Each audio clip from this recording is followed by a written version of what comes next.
नीमच में सिंधी पुनर्वास से जुड़ी जमीन का विवाद लगातार गहराता जा रहा है, जिसमें अब एक नया मोड़ आ गया है। इस पूरे प्रकरण में संपत पटवा ने नगरपालिका के जिम्मेदारों पर धोखाधड़ी के गंभीर आरोप लगाए हैं। पटवा का साफ तौर पर कहना है कि जमीन का नामांतरण फर्जी तरीके से किया गया है। उन्होंने बताया कि उनका शंकर लाल के साथ इस जमीन को लेकर एक एग्रीमेंट था, लेकिन शंकर लाल ने नियमों और शर्तों के विपरीत जाकर जमीन की खरीदी बिक्री कर दी।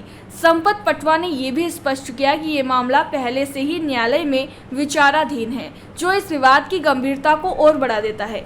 ये देखना होगा कि आने वाले दिनों में इस जमीन विवाद में क्या नया मोड़ आता है और न्यायालय का क्या निर्णय होता है। नमस्कार, आप जुड़ चुके वॉइस ऑफ एमपी से और मैं हूं अब्दुल अली ईरानी। नीमच में सिंधी पुनर्वास वाली जमीन का मामला गहराता जा रहा है। ये विवाद तूल पकड़ रहा है। इस मामले को लेकर तरह तरह का पक्ष अलग अलग तरीके से अपने अपने दावे कर रहा है। हम लोगों ने इस बात को लेकर जो भूतपूर्व मुख्यमंत्री है सुंदरलाल जी पटवा, उनके भाई संपत जी पटवा से बात की। उन्होंने गंभीर इस मामले में आरोप लगाए हैं। उन्होंने कहा है कि ये जो जमीन है, इस मामले में जो है मिली भगत करके नामांतरण किया गया है। आइए सुनते हैं उन्होंने क्या खास बात कही। पर एक जमीन को लेकर मामला चल रहा है, शंकर जो वरदानी परिवार है उनसे क्या कुछ मामला है और क्या कहेंगे पूरा? आप मुझे 3-4 मिनट का समय दीजिए, मैं पॉइंट वाइज आपको सारा किस्सा साथ में बताऊंगा। मंसूर शंकरलाल सिंधी लगभग 40 वर्ष से पुनर्वास के अंतर्गत जमीन आवंटन के लिए और पुनर्वास विभाग में हाईकोर्ट में केस लड़ रहा था, लेकिन उसको सफलता नहीं मिली। वो अंततः मेरे पास आया और हमने मदद करने का उसको आश्वासन दिया और उसके साथ उसने ये भी कहा कि मेरे पास खर्च करने के लिए 1 रुपया भी नहीं है, मैं कुछ खर्च नहीं कर पाऊँगा, जो खर्च लगे आप करेंगे। हमने स्वीकार किया कि जो खर्चा लगेगा वो हम करेंगे और हमारा जो बातचीत हुई वो जो पुनर्वास वो 50% दोनों उसके मालिक रहेंगे। लगभग 3 साल तक हम केस भी लड़े, हाई कोर्ट में भी, पुनर्वास में भी, और मेरा कम से कम 25-30 लाख रुपया उसमें खर्च हुआ। अब वो खर्च कहाँ हुआ इसका विवरण देना तो आवश्यक नहीं होता है। जो आप सब जानते हैं खर्च कहाँ होता है, कैसे होता है। तो यह जो सामने लंबी एक पट्टी है ज़मीन की, ये 8 प्लाट के नाम से है, 17,000 स्क्वायर फीट के लगभग है। ये शंकरलाल सिंधी के नाम पर पुनर्वास विभाग से अलॉटमेंट हो गया। उसके बाद हमारी आपस में जो एग्रीमेंट हुआ था, बातचीत हुई थी, उसके अनुसार लिखा पढ़ी हो गई और रजिस्टर्ड एग्रीमेंट के अंतर्गत हमने लिखा पढ़ी कर ली। अब उसमें 46.5% मेरे हिस्सा का था, 46.5% शंकरलाल जी के नाम का था और 7% राजेंद्र जी खमेसरा के नाम था। ये तीनों के बाद वजह लिखा पढ़ी हो गई। इसके बाद बेचने की बात चलती रही। इस बीच में मंदसौर के ही किशन चंद जी और काशीराम जी सिंधी को हमने यह सौदा कर दिया। वो सौदा हो गया, उनसे कुछ एडवांस मेरे पास भी आया, कुछ एडवांस शंकर के पास भी आया। लेकिन कालांतर में वो सौदा रजिस्ट्री में उसका रजिस्ट्री नहीं हो पाई और विवाद हुआ। तो उन्होंने किशन चंद जी सिंधी ने नीमच कोर्ट में दावा लगाया। उसमें हम भी प्रतिनिधि थे, क्योंकि हमारा जो लिखा पढ़ी हुई थी वो रजिस्टर्ड एग्रीमेंट के अंतर्गत बिक्री लेख हमारे हिस्से का हमने लिखा था, शंकर के हिस्से का शंकर ने लिखा था। अब उस कोर्ट केस में कुछ समय के बाद सिंधी समाज की एंट्री हो गई। इनकी रजिस्ट्री का भी एक अलग किस्सा है। उस केस के चलते शंकर सिंधी को सिंधी समाज के मनोहर मोटवानी और 10-12 लोगों ने और बातचीत करी, लेने की, खरीदने की, बेचने की बातचीत हुई।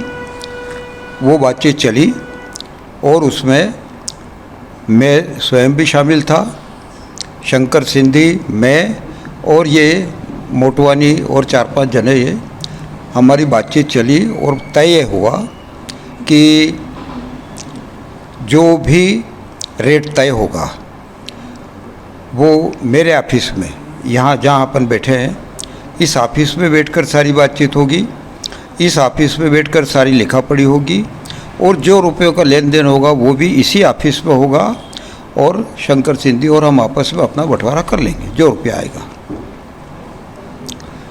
इस बीच में 2 दलाल नुमा व्यक्तियों का प्रवेश हुआ इस सौदे में।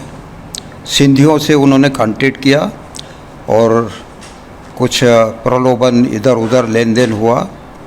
दलालों ने 10 लाख रुपया दलाली के लिए और सिंधियों और शंकर सिंधी, इन दोनों ने और दलालों ने आपस में मिली भगत करके मेरे को तो बाहर कर दिया, मेरे से छिपा कर और सौदा तय कर लिया और 10-12 नाम की रजिस्ट्रियाँ भी करवा दी।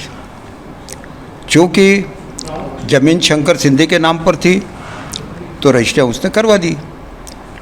मैं धोखेबाजी से बाहर हो गया। जैसे ही हमको पता लगा कि रजिस्ट्री हो गई, हमने सर्टिफाइड नकलें लेकर और वकील के मार्फत नीमच कोर्ट में केस लगाया। हमारे पास रजिस्टर्ड एग्रीमेंट थे, तो उस केस में फिर दूसरी बार धोखाधड़ी हुई। क्योंकि केस लगाया था रुपया वसूली के लिए और सौदे के लिए उन्हें किशनचंद सिंधी ने, उसमें प्रतिवादी मैं भी था और प्रतिवादी शंकर भी थे। तो उसमें हमारे साथ फिर धोखा हुआ। फिर ये सिंधी समाज के जो 10-12 लोग खरीदने वाले थे, ये शंकर सिंधी, वो दोनों दलाल और वो किशनचंद से, ये इनका एक ग्रुप बन गया और इन्होंने मेरे को बाहर रखते हुए आपसी समझौता कर लिया। और उस केस में, जबकि मैं उसमें प्रतिवादी था, उस केस में समझौता पेश करके कोर्ट से निर्णय भी लिखवा लिया, समझौता स्वीकार करवा लिया और प्रतिलिपियाँ भी ले ली। मेरा सौभाग्य था कि अनंत उस दिन कोर्ट में था, इसको उस दिन कोर्ट में भनक लगी कि कुछ न कुछ उस केस में हो गया। इसने जाकर फाइल देखी और तुरंत अपने वकील को बुलवाया और उस समझौते के अगेंस्ट में वहाँ तुरंत आवेदन लगाया। और जज साहब ने, मैं उसमें प्रतिवादी होते हुए समझौते में मैं शामिल नहीं था, इस आधार पर समझौता पुनः कैंसिल किया और हमारे आवेदन को स्वीकार किया और वो केस पर चला। और उसमें किशनचंद सिंधी ने लिख कर दे दिया था कि भाई मेरे को मेरा पैसा लग गया और मेरे को कुछ नहीं करना। उसके बाद वो केस थोड़े दिन चलता रहा। तो के बाद हमारे वकील साहब ने और कुछ संशोधन पेश किए। तो जज साहब ने ये कहा कि ये मामला इतना उलझ गया है कि इसमें ये सारे संशोधन और ये और सब, तो थोड़ा सा इसका केस जो भी मैं बैठूँ या जज पूरी तरह समझ नहीं पाएगा, तो इस पूरे फाइल को आप वापस ले लो, मैं परमिशन देता हूँ, वापस ले लो और नया केस लगा दो आपकी तरफ से। हमने जज साहब की बात मानकर आवेदन लगा दिया, वो केस वापस ले लिया। उस केस में स्टे था, उस केस में इस रजिस्ट्रियों के खिलाफ स्टे था। हमने वो केस वापस लिया और नया केस लगाया। वो भी विचाराधीन है? वो अभी विचाराधीन है। उसमें हमने स्टे का आवेदन लगा रखा है, किंतु ये कोर्ट की अदला बदली, कभी कोई जज बदल गए, कभी जज बदल गए, तो वो स्टे का आवेदन अभी तक निर्णय होकर स्टे जारी नहीं हो सका है। नगर पालिका में किस तरह की आपत्ति लगाई गई थी, क्या जी बताता हूँ। तो वो केस कोर्ट में तो चल रहा है। अब इसमें हमको ये भी भनक लगी थी कि मनोहर लाल जी मोटवानी अभी नगर पालिका में सर्वा बने हुए हैं। सारी नगर पालिका के मालिक वो अकेले हैं और उनका वर्चस्व है। तो वहाँ उन्होंने ये जो रजिस्ट्रियाँ हुई है, इन रजिस्ट्रियों के आधार पर नामांतरण और निर्माण की अनुमति के आवेदन लगा रखे हैं, इससे हमको जानकारी मिली। हमने तुरंत हमारे एग्रीमेंट और केस के आधार पर आपत्ति दर्ज करवाई नगर पालिका में। उसकी नकल हमारे पास है, जो आपत्ति हमने दी। वो आपत्ति लगने के बाद भी नगर पालिका में जो चुने हुए प्रतिनिधि हैं वो और नगर पालिका प्रशासन सबकी मिलीभगत लेन देन के आधार पर हमारी आपत्ति कायम रहते हुए भी नामांतरण भी हो गया और निर्माण अनुमति भी हो गई। उसके खिलाफ हमने आवेदन लगाया और निर्माण अनुमति और नामांतरण फाइल की पूरी कापी मांगने का आवेदन, पूरी कापी सर्टिफाइड कापी लेने का आवेदन लगाया। उसको शायद मेरे ख्याल से 4-5 महीने हो गए। वो फाइल ही वहाँ से गायब है। कोई फाइल बताने को तैयार नहीं है और कोई कॉपी देने को तैयार नहीं है। ये नगर पालिका का हाल है। क्या लगता है कागज कुल मिला के जमीनों का खेल चल रहा है नगर पालिका में, क्या कुछ करेंगे जी? नगर पालिका में जमीनों का खेल चल रहा है, इसको लेकर क्या कहेंगे आप? कौन सी जमीनों का? ये जमीनों की बंदरबाट हो रही है ना। इसके बारे में मेरे से क्या कमेंट करवाओगे आप? क्या मतलब ये जो पूरा मामला है फर्जी प्रकार से इसके अंदर पूरा गोलमाल हुआ है। मैं एक बात पूछता हूँ आप सबसे, इस नगर पालिका चुनाव के पहले, विधानसभा चुनाव के पहले, लोकसभा चुनाव के पहले क्या सबने यह वादा नहीं किया था कि चुनाव होने के बाद, हमारी सरकार बनने के बाद या नगर पालिका में हमारे अध्यक्ष बनने के बाद सबसे पहला फैसला ये बगला बगीचा एरिया का होगा? ये वायदा हुआ था, आपको याद है? किसने ये वायदा पूरा किया और क्यों नहीं किया? इस एक सवाल के उत्तर में सारी चीज़ें निहित है। अब आप जो पूछ रहे हो कि नगर पालिका में बंदरबाट हो रही है, अगर बगला बगीचा एरिया का समाधान हो जाता तो क्या बंदरबाट संभव थी? अब इसके पीछे कौन है, नाम बताना शायद ठीक नहीं होगा। किस किस के नाम बताऊं? बर्बाद गुलिस्तां को एक ही उल्लू काफ़ी है, हर शाख पे उल्लू बैठे हैं, अंजाम गुलिस्तां क्या होगा। नीमच में सिंधी पुनर्वास से जुड़ी जमीन का विवाद लगातार गहराता जा रहा है, जिसमें अब एक नया मोड़ आ गया है। इस मामले में जमीन के खरीदार और पटवा परिवार आमने सामने आ गए हैं और नगरपालिका पर गंभीर आरोप लगा रहे हैं। जमीन खरीदने वाले योगेश्वर वर्धानी का कहना है कि उन्होंने नगरपालिका से विधिवत अनुमति लेने के बाद ही बाउंड्री वॉल का निर्माण कराया है। उनका ये बयान तब आया जब मौके पर पटवा परिवार भी पहुंचा और उन्होंने जमीन से जुड़े दस्तावेजों की पड़ताल की। विवाद इतना बढ़ गया कि मामला केंद्र थाने तक जा पहुंचा। तो आपने सुना संपत लाल जी पटवा ने इस पूरे विषय पर विस्तार से क्या खास बात कही। आइए अब सुनते हैं योगेश वर्धानी और समाज के अध्यक्ष का क्या कहना है इस मामले में। हमने मनोहर मोटवानी से भी बात करने की कोशिश की, लेकिन मनोहर जी मोटवानी से संपर्क नहीं हो पाया, इसलिए उनसे बात नहीं हो पाई। आइए सुनते हैं इस मामले में एक पक्ष और योगेश वर्धानी का क्या कहना है। प्लाट के मालिक हैं या क्या विवाद की स्थिति में? विवाद तो किसी चीज़ का नहीं है। मेरे पास तो सारे नामांतरण किया हुआ है, कागज़ मेरे पास हैं और मैं अपनी बाउंड्री वॉल खड़ी कर रहा था और पटवा जी आए और उन्होंने आकर के, आनंद जी पटवा आए और उन्होंने आकर के उन्होंने तोड़फोड़ बोले कि आपको यहाँ परमिशन नहीं है बनाने की, वो कागज़ मेरे पास हैं। जबकि मैंने उनको अपने कागज़ दिखाए कि मेरे पास ये सब कागज़ हैं और उसके बाद वो चले गए। आपका नाम? योगेश।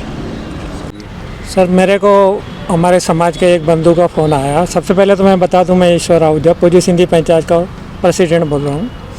मेरे को फ़ोन आया हमारे एक बंधु का, सामाजिक बंधु का, कि मेरा का निर्माण कार्य चल रहा है मकान का, तो कुछ कोई पटवा अनंत पटवा नाम के कोई महाशय आए, वो तोड़ फोड़ कर रहे हैं, रुकवा रहे हैं काम को, तोड़ा फोड़ी भी कर रहे हैं, मज़दूरों को धमका रहे हैं। तो मैंने आके देखा, उनको समझाया, और फिर हमारे बंधु से पूछा ये क्यों कर रहे हैं, तो वो बोले कि ये कह रहे हैं ये हमारी ज़मीन है। तो मैंने कहा, फिर हमारे बंधु से पूछा आपकी क्यों कैसे हुई, तो उन्होंने मेरे को कागज़ दिखाए, बोले हमारे पास निर्माण की भी अनुमति है, रजिस्ट्री भी हमारे नाम से ही, ज़मीन हमारी है।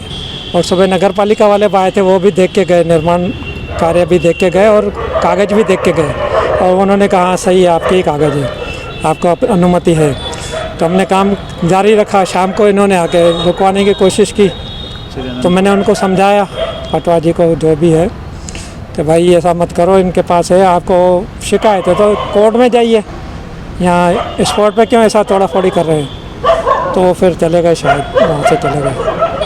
अभी क्या स्थिति है? अभी तो फिर हमने निर्माण कार्य वापस शुरू करवाया, हमने माना, उन्होंने करवाया दिन का है। आप लोग थाने भी आए हैं? थाने आए आवेदन देने, भाई फिर दोबारा वो ऐसा नहीं करें, इसलिए आए हैं। आपका नाम? ईश्वर आहूजा। मामला आया था सिंधी कॉलोनी में विवाद का, क्या कुछ मामला आया, क्या कौन शिकायत करता था, क्या रहा? इसमें शिकायतकर्ता भी थाने में उपस्थित हुआ, जिसने लिखित में आवेदन दिया है, जिसकी जांच करके अग्रिम कार्रवाई करेंगे जो भी होगा। क्या विवाद सामने आया था? इसमें कोई दीवार तोड़ने का विवाद सामने आया था, इनकी कोई प्रीकास्ट दीवार बनी हुई, उस संबंध में कोई झगड़ा था, इनका विवाद था, उस संबंध में मामला था।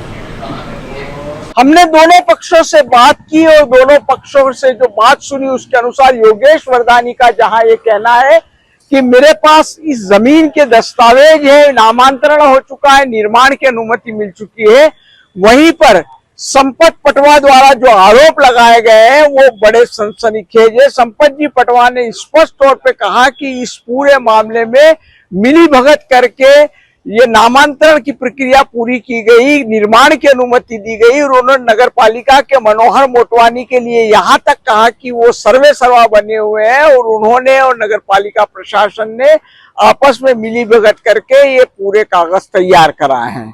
वॉइस ऑफ एमपी के लिए मेरे सहयोगी विनोद गुजर के साथ अब्दुल अली ईरानी। जयराम जी, किशन काका, राम राम भाई, राम राम। क्या दोनों भाई बैठ के क्या हिसाब लगा रहे हो? ऊटी लहसुन के भाव आ गए क्या? अरे नहीं रे दादा, ये अपना रमेश नया मकान बनाने के लिए लोन ले रहा है। हिसाब किया तो पता चला कि लोन का पैसा तो ईंट और रेती में ही पूरा हो जाएगा, और अभी तो सीमेंट लानी है, सलिया लाना है, और तो ठेकेदार को भी पैसे देने हैं। मेरे तो कुछ समझ में ही नहीं आ रहा कि कैसे बनेगा मेरा नया मकान। अरे किशन काका, कहाँ इन रेत सीमेंट और लाल ईंटों के चक्कर में पड़ रहे हो? मेरी बात मानो तो अपने घर को बाबजी एएसी ब्लॉक से बनवाओ। इसमें ना सीमेंट और रेत की जरूरत होती है, ना ही तराई करने की झंझट, और लाल ईंटों के मुकाबले आपका मकान काफी तेजी से बनकर तैयार हो जाएगा। इससे आपके पैसे तो बचेंगे ही, साथ ही मजबूती ऐसी कि सालों साल देखने की जरूरत नहीं। और इससे आप अपना मकान ही नहीं, कुएं और खेत की बाउंड्री वॉल भी बनवा सकते हो, जिससे रोजड़ों की समस्या भी खत्म हो जाएगी। वाह भाई, ये तो कमाल की चीज है। फिर तो मैं अपना घर बाबजी ब्लॉक से ही बनवाऊंगा, और मैं अपने खेत की बाउंड्री वॉल। ज्यादा जानकारी के लिए स्क्रीन पर दिए गए नंबर पर अभी कॉल करें। बाबजी एएसी ब्लॉक्स, स्टील से मजबूती।